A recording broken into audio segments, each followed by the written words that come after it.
Welcome to Q1 FY2024 earnings conference call of Orient Cement Limited, hosted by ICICI Securities. As a reminder, all participant lines will be in listen-only mode, and there will be an opportunity for you to ask questions after the presentation concludes. Should you need assistance during the conference call, please signal an operator by pressing star then 0 on your touchtone phone. Please note that this conference is being recorded. I now hand the conference over to Mr. Naveen Sahadev from ICICI Securities. Thank you, and over to you. Thank you, Yashashri. Good afternoon, everyone. On behalf of ICICI Securities, I welcome you all to the Q1 FY24 earnings call of Orient Cement. From the management, we have with us MD and CEO, Mr. Deepak Khetrapal. Without any further ado, I hand over the call to Mr. Khetrapal for his opening comments, followed by interactive Q&A. Over to you, sir. Thank you, Naveen, and good afternoon, all the participants who've already joined in. I'm told the number is still going up, but I think we don't want to keep the people who joined in time waiting. So, a very warm welcome to this earnings call. Happy to have you here, and thankful to all of you to take time out and listen to us. In terms of I think the Q1 FY24 performance, the most important thing that I'd first like to start with, which was actually towards the end of my call that I did on Q4, where I'd already indicated that this Q1 on the surface is likely to look soft. I had sort of made the disclosure three months ago itself, and this is how it pans out to be. And I'm using the word carefully. It will look like it's softer. And I think the numbers that you've seen, you would have actually seen that while we are reporting a very strong growth in volumes, in terms of EBITDA, we are obviously the numbers look a little soft. So here is the perspective which I started building last quarter itself. So we actually went through the planned shutdown of the kiln at Chitapur and Gulbarga, where that's the only kiln, and that plant is very far away from everything else. So the maintenance shutdown of that kiln actually has a lot more impact on our operations compared to anything else. And this particular year, we have done the maintenance of the kiln and the supporting equipment after nearly 23 months, because the last shutdown of that kiln was actually in April 1921, which is unheard of in the cement industry, including the suppliers of the equipment. They're surprised how we managed to sort of keep working with the same kilns without doing the shutdown and replacement of refractory for that long. But I think that's something that we take a great amount of pride in. But at the same time, what happened was, by the time we decided to take the shutdown, it was also a time in the market. Q1 typically happens to be a buoyant quarter. And but we were left with no option. Having run it for nearly 23 months, I don't think we could have taken any further risk with it. So we finally took the maintenance shutdown in April. Like I said, the impact of that on our books obviously is the one, what is euphemistically called annual shutdown. Actually, most of the industry does it in about 270 days of running. So, but since it's done on an average once in a year, it's called annual. I can't call it annual because we actually done it after nearly 2 years. So it has a bunch of costs that happen. The entire refractory get replaced, all the other equipment are overhauled and repaired. So it's a fairly large cost that hits the books of the company in one particular month, whereas the benefits of that obviously flow into the rest of the year. That's why it's called the annual shutdown. So that's one I think, part of the framework that we have to remember. For us, the other challenge was because not only did we have, for example, if we do the same maintenance at Devapur, we don't have other complications because we have 3 kilns and we can plan the inventories of both clinker and cement so that we don't see much of a problem in availability of cement. But around the Chitapur plant, we have, earlier also I mentioned last quarter, I had told you that we had actually worked at a capacity which was higher than the capacity which was given to us under the consent to operate document that we have. So where demand was buoyant, and more importantly, some of the customers who have become very heavily dependent on our cement because their processes are run with our quality of cement, we did not have the option to let them down. And as a result of that, we didn't regret any of our large, loyal customers. We actually, every single bag of cement that they needed, every single ton of cement that they needed, we made sure that we make available to them.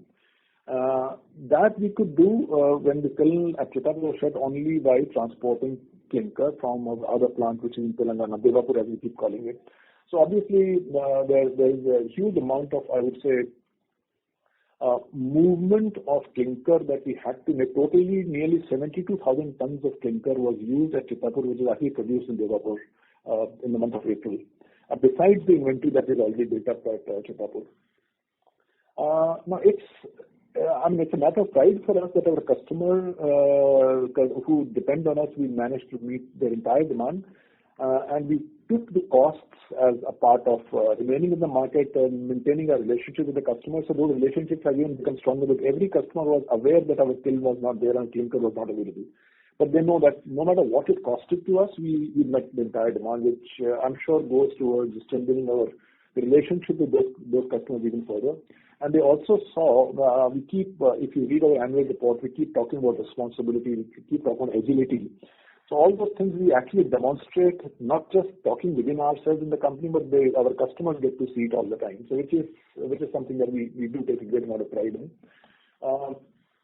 At the same time, some of the markets which in the overall process fall somewhere between our Telangana plant and our Gulbarga, Karnataka plant, we also decided to service those markets directly from the Telangana plant, although they are closer to our Chitapur plant, which means our logistics cost per ton also gets a little distorted for the time that we made these rearrangements. So with all these challenges, we have reported, as you've already noticed, the volume growth over last year of 15%. Sequentially, yes, there is a degrowth of 7%, but that I believe all of us do expect that Q4 numbers are always the highest in Q4, while it trails Q4, but it does not quite become a Q4. So 7% degrowth there. And I would say people largely, we obviously haven't seen the industry numbers. Some of the players have reported higher growths. But I believe those higher growths are being reported courtesy the new capacity that has got added during the year. I don't think from the same facilities, same capacities, people are achieving the kind of growth that we reported. Subject to correction, that's my impression.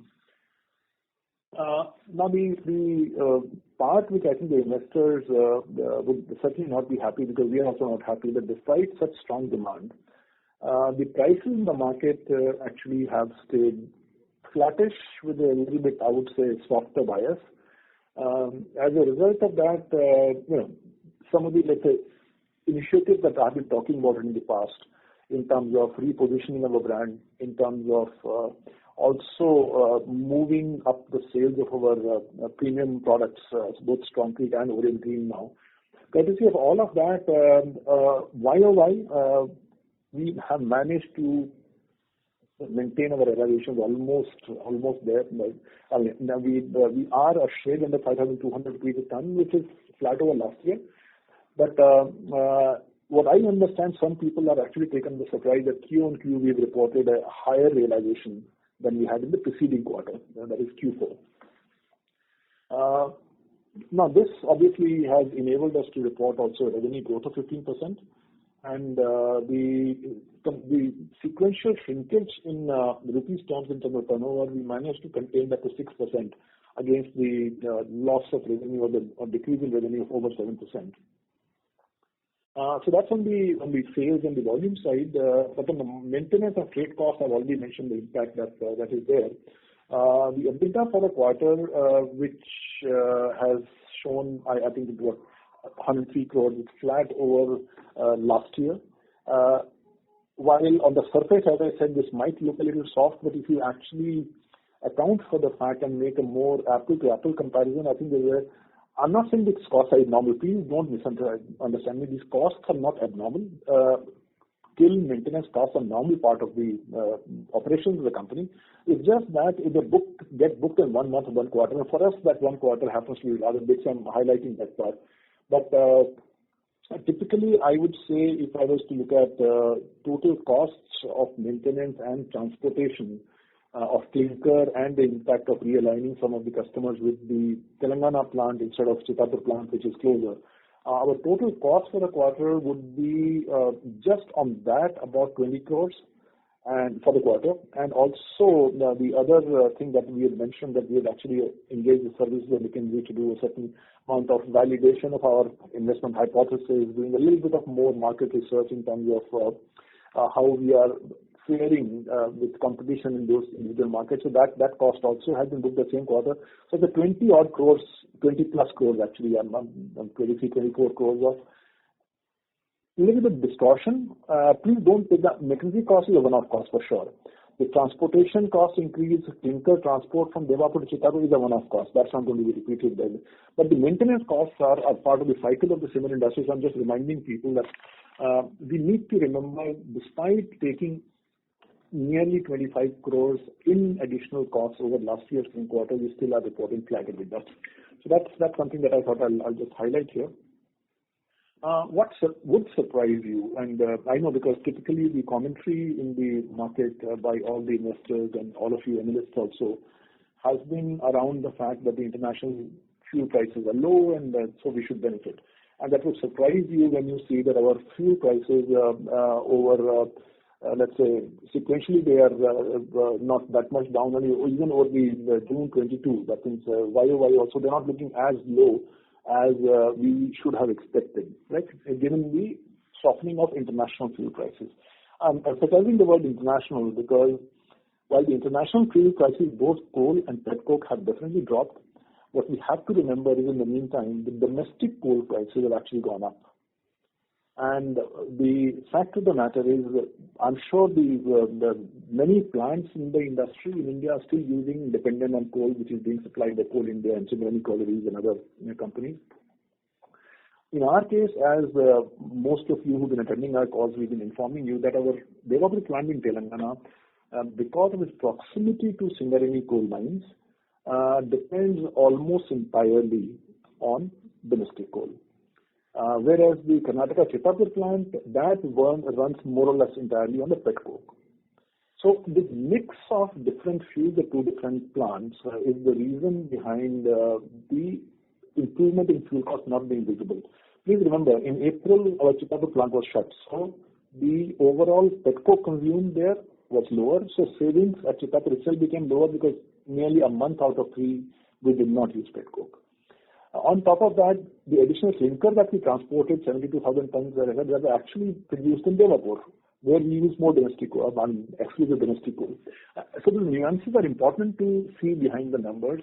Our proportion of domestic coal consumption went up in this particular quarter, which if you compare the domestic coal prices, they have actually gone up during the year by 17 to 18% over the same quarter last year. Right? And let's say if you make a similar comparison with Chittapur, obviously the petcoke prices are lower by 14% over quarter. Now, these are actual prices. Domestic prices up 17-18%, coal prices, and the international petcoke prices as we receive them are down about 14%. So which is a fact and which is there, but it's not getting reflected in power and fuel cost, which should have been softer. And the second reason, which is important also to remember, is that this is a combination of power and fuel. Two states during this particular quarter, Maharashtra and also Karnataka, they have changed their prices on the grid power. And despite having solar power at Jalgaon and despite having our captive power plant in Chittapur, we do have some committed loads from the grid because just in case of any failure, we do not want to be completely powerless. So we obviously make a certain commitment to the governments, to the state electricity boards, and they keep us connected, and they have fairly steep fixed charges, which we still have to incur even if we don't draw enough or any power from them. So and those costs have actually been increased during this quarter. So power costs have gone up. Coal, including for CPP, has gone up. That's all domestic coal. And as a result of that, the power and fuel number, I thought needed a little bit of explanation, so I've taken a few extra minutes just to explain to you why that looks the way it looks. The Obviously the impact of international fuel prices has got blunted with the plant mix in this particular quarter and with the fuel mix that we have had to use. If you just want to sort of, if you're curious about the number, at our Devapur plant, the overall fuel costs, not counting power, the fuel costs for the kiln, they're down to about 1925 per million kilocalories, and down by nearly 9%. And at Chittapur, on landed cost million calorie basis, they are down about 12%. The power and fuel cost put together is up despite this, and that is led by the fuel mix that we have had to use. In the raw material side, the transportation cost for transport of clinker has been part, obviously, as accounting norms are in the raw materials, because we use the landed cost of raw materials. So some costs are part in the raw material also. And besides that, obviously, some gypsum and fly ash costs also have gone up both on YOY and QOQ on quarter-on-quarter basis. Also, there's been a little bit of difficulty in improving our alternative fuels, on which we are beginning to depend a lot more. But in the last quarter, we did not get as much supply of alternative fuels as we would have wanted to. As a result of that, what I reported 13% being the AFR percentage for us in the previous quarter has actually been a little less at 12%. The renewable power that we've used at Jalgaon is as high as 64% in this particular quarter. The benefit that we are seeing in the solar power that we are buying at Jalgaon now has encouraged us to invest more in the supply of captive solar power, for which you would have seen we made an announcement a few weeks ago. We've signed a new agreement to add another 21 odd megawatts of solar power in a captive capacity basis, on which we acquired about 28% of the SPV company, which will be setting up. And that agreement is signed with the company called Cleantech Solar, which is Singapore-based. It happens to be a joint venture of Shell, the oil company. So, and we got very, very competitive rates when it comes to setting up and supply of solar power, which they have committed to start supplying to us in about 9 months from the time we sign the agreement. So these are the, I would say, broad highlights for the quarter. Another highlight for the quarter, at least we internally in the company feel very good about it, because it's more about the kind of company we are and we want to be. In this quarter, we also received not in this quarter, we received it a little while ago, the certification continuously for many years now, again, as a great place to work, with the scores which actually are surprisingly in the 90s already, with nearly every single employee working with the company participating in the survey process. So we are a great place to work, again, certified.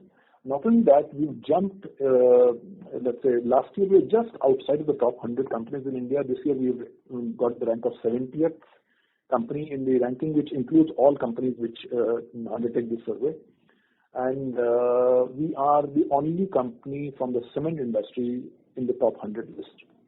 We are delighted because we take a huge amount of pride in our culture, in our, the way we are as an organization, and our annual reports every year that we send out.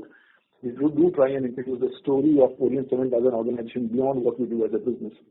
And I'm sure all of you would have seen this year's annual report as well.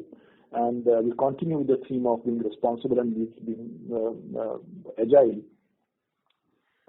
The theme of responsibility actually is further amplification of, I would say, our effort that we made in terms of launching another premium brand, Orient Green. As all of you know, we launched that a few months ago.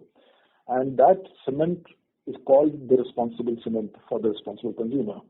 And that sense of responsibility, we wanted to link it to what else we do, and that's why the annual report theme is completely aligned with who we are and what we do, including being a great place to work for people. And that's the reason, as a result, we are having perhaps an excellent collection of top talent from the cement industry who is proud to be working here.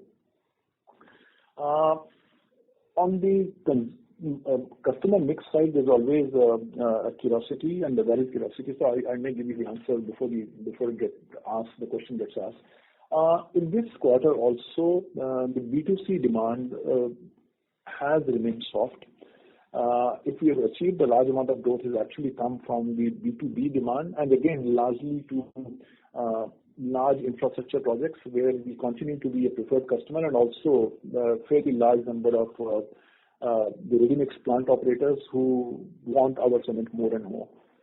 As a result, the good news here is that in the past, OPC, in terms of contribution wise, it was not as accretive as PPC, the blended cement. But fortunately, with the good quality and the good demand, good relationship with the customers, we are transparent with them on our costing, and we're making sure that the contributions on the OPC that we sell from Chitapur actually are in no way less than the PPC contribution. So that's the reason why we'll encourage to keep meeting OPC. Most of the time we were earlier not selling that much OPC, simply because the contributions there used to fall below PPC.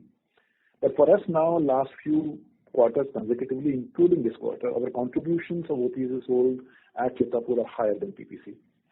So we continue to sort of anyway accept those orders and keep selling. In terms of the B2C sales, obviously universally saying B2B. So B2C sales, which last year around this time was 56%, with only 44% being B2B. This year, in this quarter, we've seen the B2C actually have fallen to 47%, with 53% being B2B, which is, like I said, beyond 50%, we never expected it to go. But if the contributions keep coming in, I think we are okay. It still has one side effect, and with that side effect is that it consumes more of clinker, and we have a consent to operate limitation on the clinker that we can produce. So we are very well aware of that pressure, and hopefully we'll have solutions for that like we had last year also. But in terms of contributions, we are doing fine there. The OPC as a percentage, customer mix I've already given you. It's 47 B2C, or rather trade sales, and 53% B2B.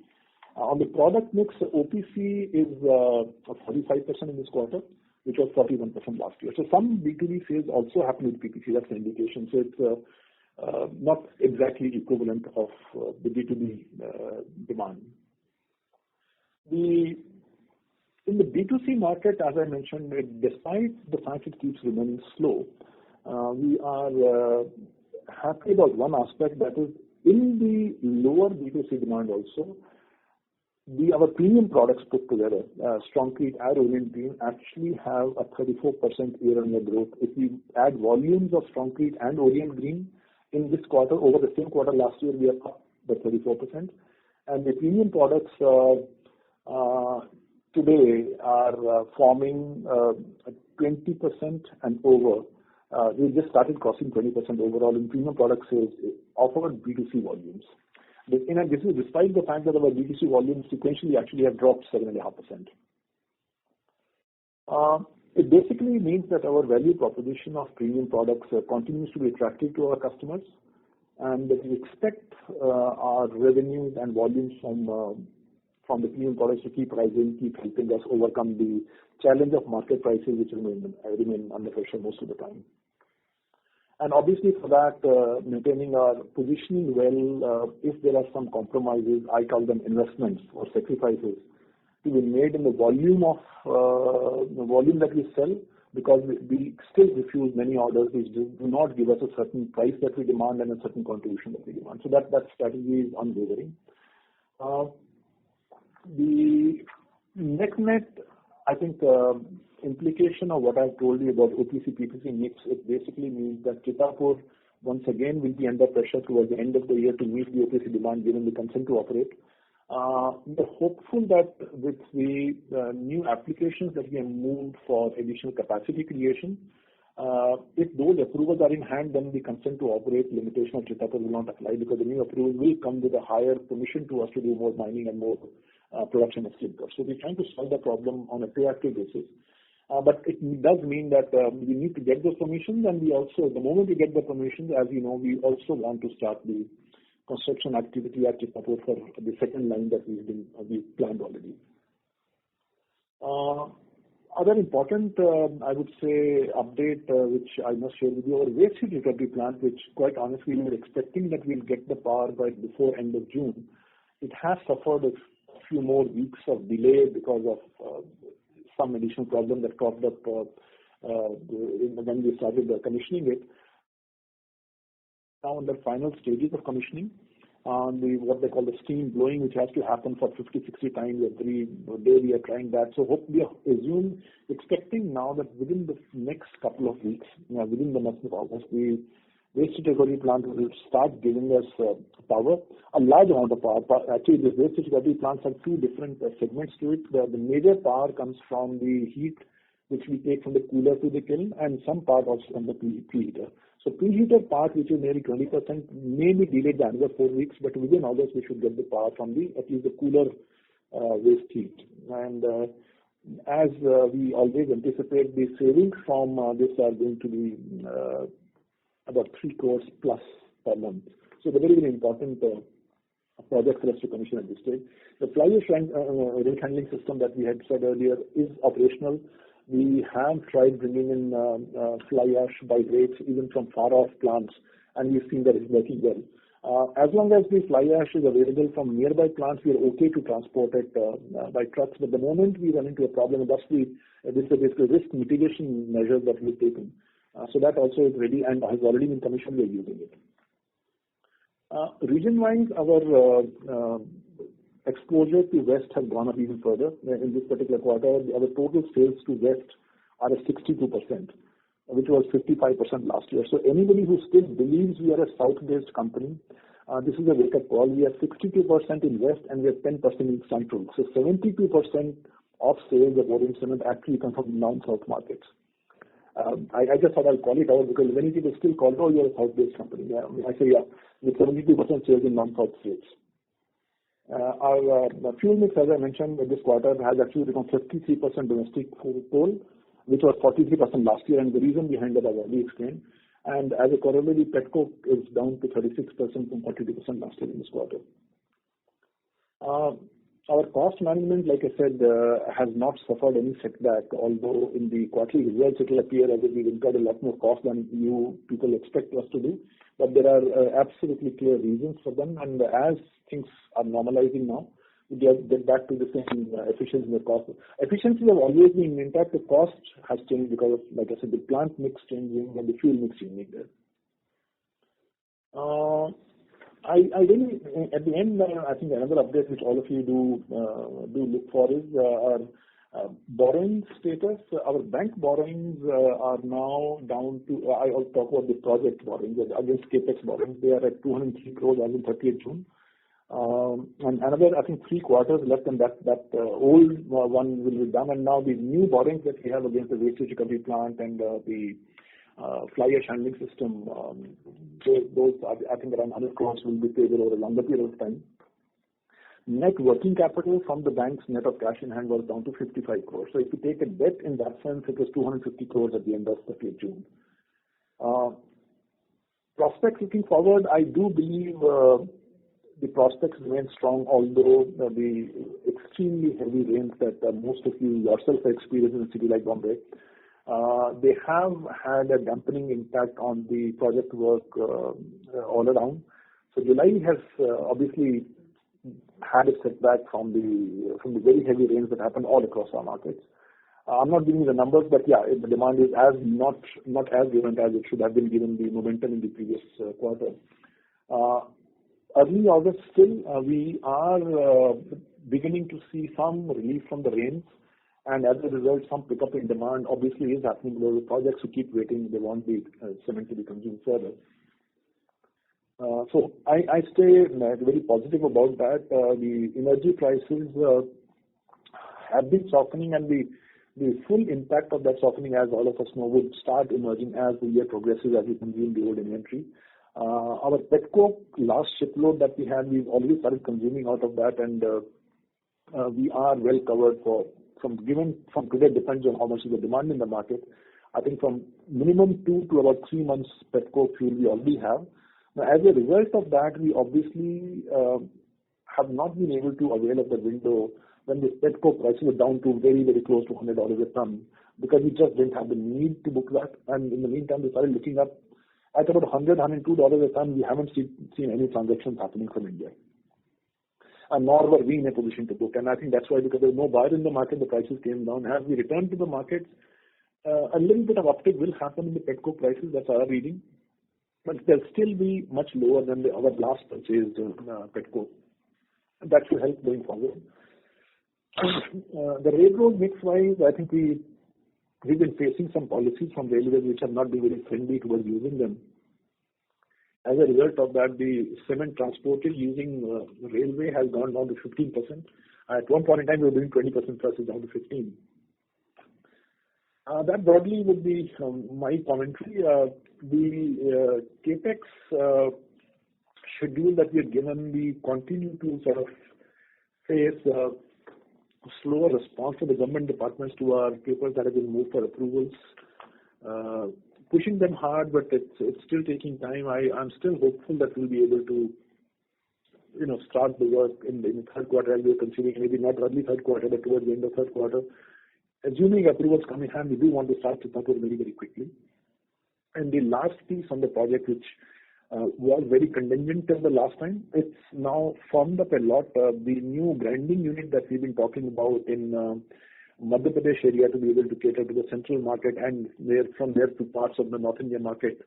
I think that site is more or less close in the sense that we already have had meetings, minutes of meetings have been signed, and the other party to the agreement on whose premises we will be putting up the grinding unit, they are now in the process of seeking an approval from their board of directors. Subject to that proposal coming in, we'll sign up an agreement very, very quickly and start applying for the clearances. I'm talking about that grinding unit more from the perspective of one, getting the much needed diversification in our market exposure, and also to start the work for line 4 at Chitapur, at Devapur in Telangana, which will be feeding that grinding unit. So that is, since that is interlinked, I thought I'll start with the update on the grinding unit. Getting closer to sign up is now, the process is only going on for the board approvals, and hopefully the board will see merit in allowing us to come in and put up the grinding unit there. And that will trigger the need for line 4 immediately. Rajasthan project, again, the update is that all the mines, although the mining lease has been restored by the government, but unfortunately this mining lease, given the coordinates that we used to be there when this mining lease was given to us more than 30 years ago, and now everything is digital. And so when they did the digital measurement of that, they found that in the plot of land on which the mining lease is there with all the coordinates, the area that they had granted to us, the area comes to be about 5 hectares more than what the mining lease was. And for the 5 hectares, they need to go back to all the way to the state minister of mines to get their approval, which hopefully, in fact, my person is still even today sitting in Jaipur, and we're trying to get that out so that at least that part is, because when the coordinates are finally frozen in the form of a mining lease, only then we want to start acquisition of land, because in the meantime, otherwise we'll end up complicating matters. The small little, it looks like a small detail, but when it comes to mining leases, even 1 meter of mining lease is critical for the government to have the details absolutely right. And we would rather sort that out now rather than do it at a later point in time. So that's my opening remarks always happen to be a lot longer, but I try and obviate the need for questions coming up. I try and answer as many questions as I can think answers for.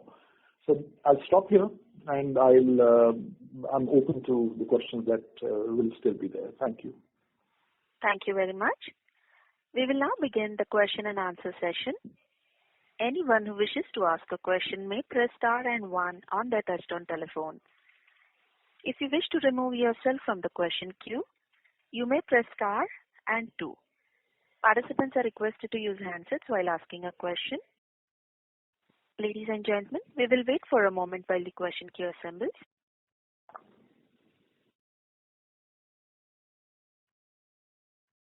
We have a first question from the line of Sumangal Nevatia from Kotak Securities. Please go ahead. Hi. Yeah, thank you. Good afternoon, sir, and thank you for this opportunity. Firstly, would like to compliment you on very impressive details in the annual report with regards to various green energy initiatives and also your premiumization efforts. So my first question is on the WHRS plant. So this 3 crore per month savings, I mean, are we expected to get that at least for 6-7 months in this year? Or there is also a ramp-up schedule, and you also detailed about some delays in few parts of the plant. So what sort of, say, FY24 is available for that, and the 3 crore should be fully available per month in FY25. Is that the right understanding? Yes. Yes, absolutely.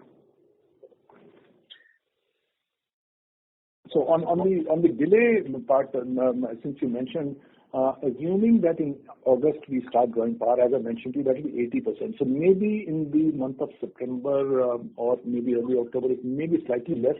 But towards the end of the year, when the entire 10 megawatts start becoming available, we'll still be able to meet the targets on an average of 3 crores a month. Yeah. And FY25, you can certainly take it that way. Got it. So at least from fourth quarter, January onwards, this should be the run rate of saving. Yes, please. Got that.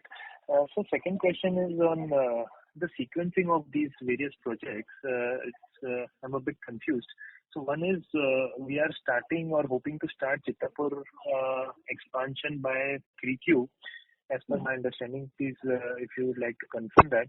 And also, land acquisition at MP is still not started, but we have kind of frozen the land.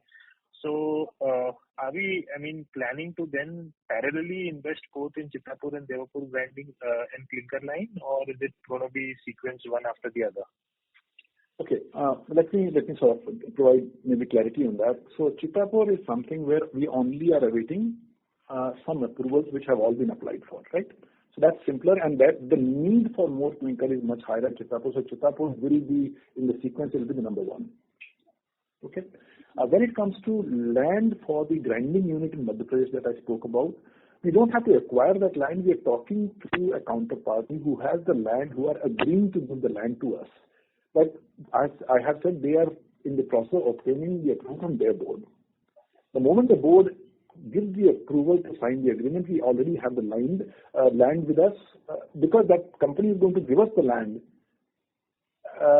has that land in their control. So we don't have to acquire anything further. In fact, it may not be even acquiring of land on ownership basis. They're actually going to give the land to a right to use agreement. Okay, which is a long-term agreement. And we can apply for the environment clearance for that grinding unit only when we have that agreement of right to use. So I can't even start applying for that clearance. And once I apply and get that clearance and start the activity for grinding unit in Madhya Pradesh, only then I need line 4 in Devapur. Is sequencing now getting understood a little better? Yeah, got that. And then at Chittapur, grinding also is coming, right? So it's 3 million ton grinding and 2 million ton. Clinker, that's right. So expansion at Chittapur is absolutely right. 2 million tons clinker, 3 million tons of grinding. Correct. Okay. So, from a 3 to 5 year point of view, say next 2 years, we're looking to close Chittapur, then Devapur should start, and then eventually the Rajasthan mining assets will be in place to start with Rajasthan, right? So that should be the pecking order, right? Excepting that, there will be some parallel costs which will be incurred even for the grinding unit plus Devapur as a combination, as I explained in the last quarter's call, which basically I would just sort of tell you why I'm saying. So one, the capex that we need to incur for I did explain, and I guess most of you are aware that the mines in Devapur are the forest area where the forest clearance is in the process. The moment we get stage 1 clearance for forest, we have to actually deposit a significant sum of money, 150 crores, with the forest department, who will use this money for afforestation of the land elsewhere. So that capex obviously will happen in parallel. Although we are not doing construction activity, but capex I need to do to get my stage 2 forest clearance. Right? So that will be capitalized with Devapur, although you might say technically there are no, no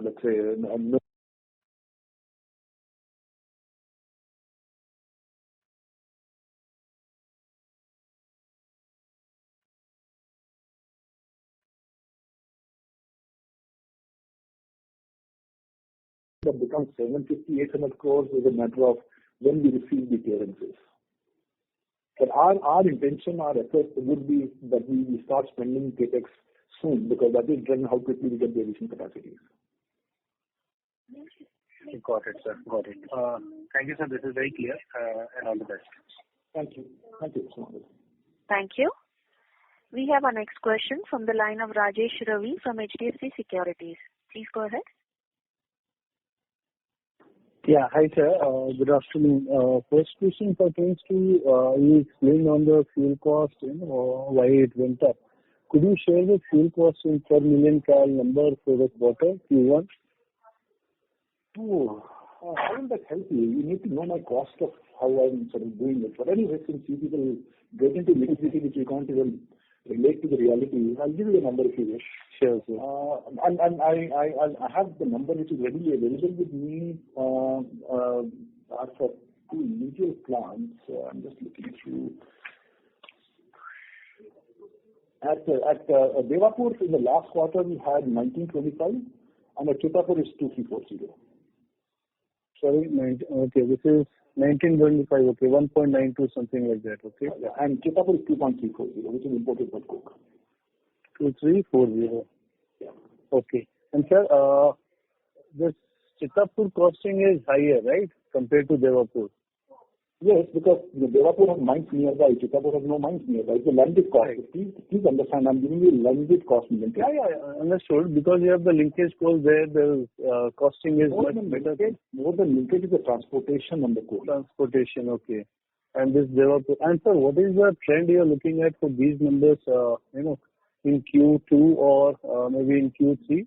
Do you see, you mentioned that the domestic coal prices are, rather gone up, whereas there's some expectations of cost savings, to flow through in the imported coal and petcoke. So what is the trend you are looking at?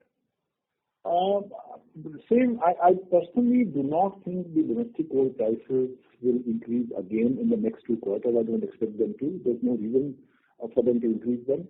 And petcoke prices actually should stay soft compared to when we purchased last. Even today, we're talking in the range of more 115, 118, 120, right? Which is a lot cheaper than what we were buying petcoke earlier. So I do expect petcoke prices to next procurement to be at a cost which will perhaps be about 20% less than what we did last time. And domestic coal prices, I don't expect them to go up anymore. Okay, and so this next procurement would be coming up for consumption by when? This 20% lower cost? Towards October and November. Okay. And sir, this AFR cost, how are they currently? Because I remember earlier they used to be less than 1 rupee, and then it shot up to 1.5 rupee odd. So what is the current cost trend that you're looking at? My own, reading of it always we have to remember AFR is not one fuel. Right. Fuels, we have 5-6 different kinds of fuel coming. Some of them fairly, if you look at, let's say, carbon black, which happens to be the most expensive, right? People who buy carbon black, they will still incur more than 1.5. Okay. People who buy rice husk, and if they are around the rice mills who are doing it, that comes cheaper. If you're far away, it becomes more expensive. If you are using hazardous waste, you actually may get a negative cost also. So it's all a combination of multiple AFR. For us, it will be more in the region of 1.2. Okay. And so your annual target of 6.3, 6.4 million ton, this remains? We are keeping that absolutely intact. I'm not letting my sales effort go any soft. Correct. And lastly, on this CapEx guide, 1,000 crore, where you mentioned 600 crore Devapur, now that will only start once you get the stage 1 forest area. Rajesh, don't confuse everybody. Sorry, Chitapur. Don't confuse everybody. I know. This Chitapur 600 crore will start only, when the stage 1 is received. So do you see some... Rajesh, you are completely confused. Mm-hmm. Stage 1 is for Devapur forest clearance. Chitapur is not a forest area. Okay. Waiting for environment clearance. Okay, understood. So this is already... Environment clearance being awaited, Devapur is forest clearance being awaited, along with the grinding unit being awaited. So stage 1, stage 2 is only for forests. Okay. So at Chittapur, the 600 crore, there are no major deviation you're looking at for this financial year. I wish we don't have a variation because I need that capacity to start coming up soon.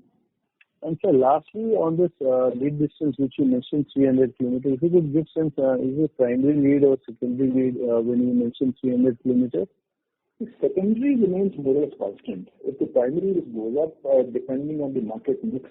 For example, if as I told you, in the Q1, if I sold a customer which was closer to Chittapur, I sold him cement from Devapur because I didn't have there. Obviously, the lead has gone up, right? Because I'm supplying the cement from a farther away plant. So, I would say it's always the primary that when we dump the material in that market, from there secondary is always shorthouse all around it, really small vehicles and things like that. So it's all primary. When you talk of 300, around 300, little over 300, is always our primary. Okay. And secondary would be less than 50 kilometers. Is that understanding right? Absolutely. Otherwise, we'll have a few depot and send it there, no? Correct, sir. Great. That's all from my end for now. We'll come back and see. Thank you. Thank you, Rajesh. Thank you. We have our next question from the line of Keshav Lahoti from HDFC Securities. Please go ahead. Hi. Thank you for the opportunity. It's great to see, the premium cement sale is picking up. Can you give some sense about how are the margins in premium versus other cements? And also, if there is a margin differential between the Strongcrete, which you have been selling from long years, and between Orient Green, the more sort of a recently launched cement? Yes, our Orient Green is which we introduced just a few months ago. That is midway between our PPC cement and our Strongcrete. Strongcrete we sell at 45 rupees higher than our PPC, and Orient Green is priced at 25 rupees plus. So it's a premium product, but not as high. So now today our Strongcrete is a super premium product, and the premium is Orient Green. Okay, understood. And what was the fuel mix for the quarter? So back to the same question again. Okay. Never changed. Something never changed. What did I say earlier?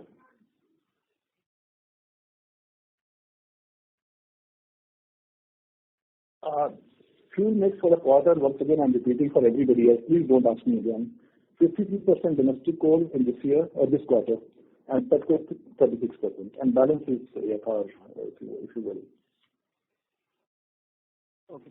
So this is excluding AFR. This is 53, 54 is the fossil fuel that we're using.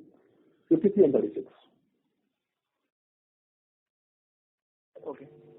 One last question from my side. The SPV which you will get the power, what would be the cost of that power? This is contractual details right now. It will be a significant savings from the grid price. It's linked to what the grid price will be and what will be the margin for us. I can't reveal that at this stage. There's definitely, I've given you the savings that we have in Jalgaon already, and that's what encourages us to go more for it. Okay. Got it. Thank you. Thank you. We have our next question from the line of Raghav from Asian Market Securities. Please go ahead. Sir, I wanted to understand primarily the Maharashtra market, which is our key prime market, because according to my understanding, we are selling almost 50% plus in volume into the Maharashtra. The last two capacity addition which have done into the Maharashtra is almost at a level of 35-40% utilization at the industry level. Now again, Ambuja is adding almost 6 million ton in the Maharashtra, other than the Mumbai market, which is primarily your core region of Vidarbha, Marathwada, Khandesh, and the Pune. So how will you see further 2 years down the line the Maharashtra, particularly market as in the profitability term, in the pricing term, rest of the Mumbai? Well, it's you're talking about the supply side. We also have to remember the demand side to the equation, isn't it? So the way the demand has been growing in these markets obviously has encouraged people to put up more capacity. If the demand was not that high, who would want to put up capacity? So while we very quickly are able to calculate the new capacity coming in, we are not adding, and Maharashtra as it is the largest market in India. If it keeps growing at the percentage it's growing today, obviously the demand in Maharashtra will be far higher than the other places, and the capacity for us will be catering to that. So I am While it's a matter of concern for sure, in short term, new people coming in, they obviously want to utilize their capacity faster. But as things settle down over a period of time, the market will absorb the capacity. That's how we've seen every time a new capacity has come up in any neighborhood. Exactly the same story pans out. Few months, few quarters, you see the impact, and then it's like back to normal because they're also there to do the business something. So you will see Maharashtra as a safe market for a future term also? Yes, I would. And because I personally don't see the growth in Maharashtra disappearing anytime soon. So it's the demand growth which keeps me hopeful. While the capacity is coming, it always looks like threats. But everybody is finally looking, when they're making a capex, they're doing their own calculation and their own hypothesis. And they know that we already exist at lower costs. So they also coming there to make a return on their investment. And that's why things over a period of time, no matter how dangerous it looks. I always keep reminding people about the time that we were putting up our Chitapur plant in Gulbarga. Everybody used to tell me there is Rakshi next to you, there is SCC Wadi next to you, Sri Cement is coming next door, Vasanta is there. How will you survive? And I'm telling you, we need more clinker there now. How did that happen? So this is a story. This is how businesses go. Got it, sir. And sir, what is just last question from my side? What is your estimation for a commissioning side for the Chitapur and the fourth line of the Devapur and the MP grinding? What is the in the broader term? Sorry, I didn't get your question.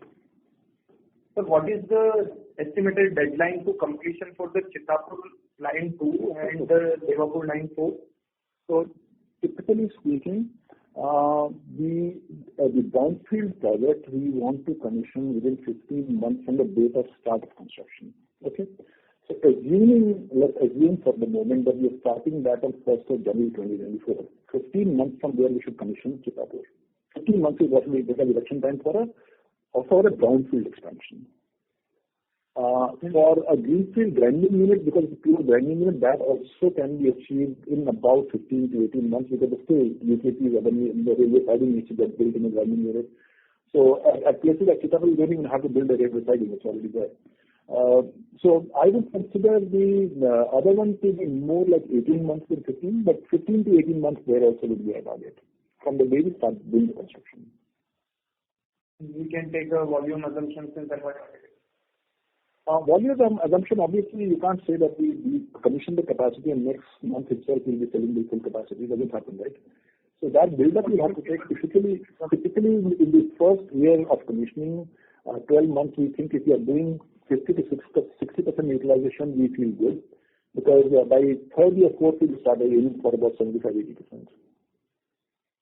Yes, sir. That's why I asked you this question regarding to Maharashtra, because the last two players who commissioned one is commissioned their kiln and one is the acquired capacity, they are not operating till 40% since last 15 months of operation. That's why I asked this question for the Maharashtra. Because they are not operating at 40%. That's why I'm not adding capacity in Maharashtra now. Got it, sir. Thanks. Thank you. Thank you. We have our next question from the line of Amit Murarka from Axis Capital. Please go ahead. Hi. Thanks for the opportunity. Just a couple of basic questions. Like, if I have to go back a year or two, we were prioritizing Devapur expansion with the Tiroda grinding unit. I know that Tiroda got called off.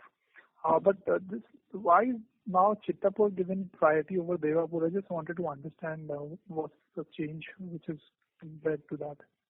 See, the change came in. One, we do not have a grinding unit that we were setting up in Tiroda. That sent us all over again on a wild goose chase to locate another site where we can put a grinding unit. And without the grinding unit, I don't need more clinker in Devapur. Right? So that got delayed because we didn't have a grinding unit site. Right?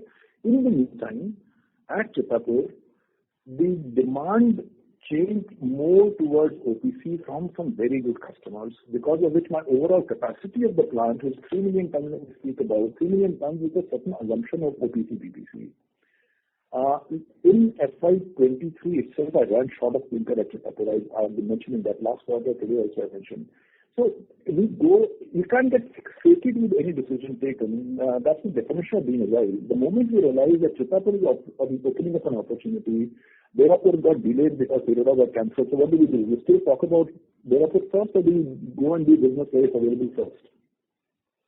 Very simple. Got it. So that's the understanding I wanted. And also just another basic question, like, so you took this planned shutdown in Chittapur in Q1, which impacted cost. Generally, like, just to improve my understanding, generally, isn't monsoon considered a better month to take these kind of shutdowns as these are lower demand periods? Why a planned shutdown taken in Q1? Because we did not take the shutdown in last monsoon. We saved money on that. We continued to use the same refractory without incurring the cost till this year April. After that, even 9, 10, 11 months is just about the maximum people use it in without maintenance. We use it 23 months. It couldn't have gone to 26 months. Okay. Very simple. So very fundamental. Got it. No. So in this situation, like this time when you take a maintenance, will this be a longer maintenance because you skipped one cycle, and will the cost also be higher? No, somewhat, not too much. The cost would not change by more than 10-12% of the overall cost. Okay. But the utility wise, you see, instead of spending once in 9 months, I'm spending once in 23 months. Just in that. Yeah, of course. Yeah, then I understand. Yeah, you can't touch it. You risk the kiln itself. I understand that. Yeah. Okay, that's all. Thank you very much. Thank you. Ladies and gentlemen, we'll take the last 2 questions now. We have a question from the line of Vaibhav Jain, an independent investor. Please go ahead. Hello. Yeah, my questions are mostly answered. Just one suggestion regarding your opening remarks. I would suggest you put this in an investor presentation rather than, it saves you energy as well, and we can be prepared beforehand to ask questions. Otherwise, my questions have been answered. Thank you so much. But you see, in presentation, the reason I do it is twofold. One is the nuances that I can bring out in my delivery. I can't put that in the presentation because then the presentation will be far too long, right? Because lots of nuances that I explain when I'm giving the information, right? But I do get the hint that you don't like my voice, so I'll try and speak less. Thank you. Thank you. Thank you. We have our next question from the line of Naveen Sahdev from ICICI Securities. Please go ahead. Thank you for the opportunity, and sir, of course, as always, the great initial introduction or the comments which take care of most of the questions. So I really request you to continue with that. Having said that, just a couple of questions. Sir, the capex you guided as of now for FY24 more like 1,000 crore. In the same way, assuming everything falls as per plan, what should we pencil in for 25? 25, I'm sort of still struggling to get my 1,000 crores going. That's my worry. But typically speaking, now if we go by the fact that we have said Chittapur should cost us close to 51 crores, logically thinking. If I'm saying 600 in this financial year, so obviously we want to complete that during the next financial year, we need 900 crores for Chittapur itself, right? Straightforward calculations. Sure, when the project is on, I spend 600, balance is 900 to be spent, but I want the project to be ready before the end of next financial year. So 900 for Chittapur. Maybe another 150 crores we may spend in Rajasthan in the meantime, parallel to making all the preparations. But my own guess is there will be another 300 to 400 crores at least that we might need for the grinding unit in Madhya Pradesh, even before we start spending money at Devapur Line 4. So I would perhaps consider 1,500 to 1,700 in the next year all told, including grinding unit in Madhya Pradesh, including Devapur, further plans, Rajasthan, and 900 crores in Chittapur. Understood.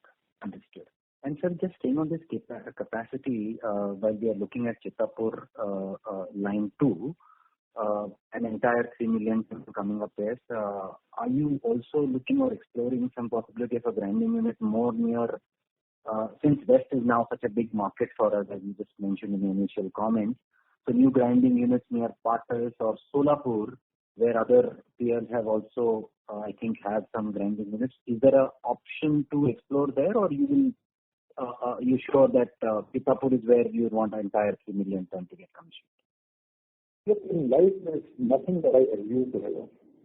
At the time that we are taking the decision, the suggestion had come to me earlier also, this area that you're talking about. We've actually gone and done an in-depth study of the availability of fly ash and the cost of fly ash, which is available from now onwards, given all the existing capacities. And that didn't look very promising. So unless one of those assets comes up for sale at a price which is reasonable, the Pithampur plan is the only plan we have. Because there's no more space for any more grinding unit to keep getting fly ash in the quantum that we need. Right? So some people are pointing at some finger that some of the grinding units which might come up. Well, if it does come up, we'll keep our eyes and ears open, and then we might rethink. But as of now, we don't see that opportunity. And putting up a grinding unit there didn't get us, despite availability of higher incentives in Maharashtra, the differential in the fly ash cost and the capex that a separate grinding unit needs compared to the capex that we do when we are doing it on site is very different, right? So while we considered the incentives in Maharashtra, recently that we were looking at the additional capex, which maybe that the additional capex can be recovered from the incentives that the Maharashtra government gives. But the differential in the fly ash cost is sort of taking away a lot of that attraction. Got it. Just one last question. Will Devapur now go for maintenance shutdown in the current quarter, like typically Q2 sees maintenance shutdown, or that could be, you're saying, could be? The good that you asked the question. The one line in Devapur will already done the shutdown in the month of July. We just completed it. And there's one more line to be done at Devapur that we'll do in the next quarter. But the impact will be not as stark as here because we don't need to move any clinker. We just need to sort of utilize more the 3 lines in Devapur, right?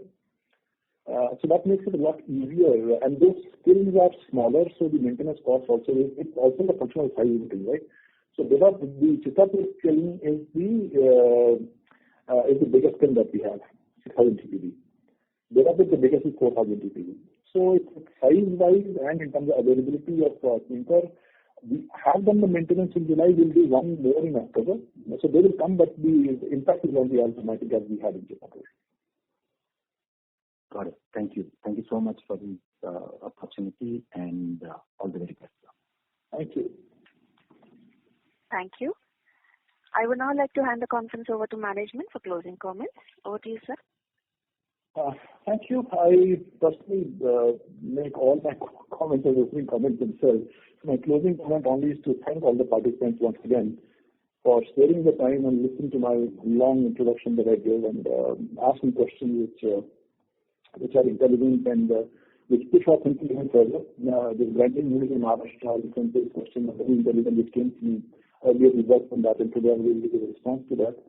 And I really appreciate the engagement that all of you show in our business. Thank you very much.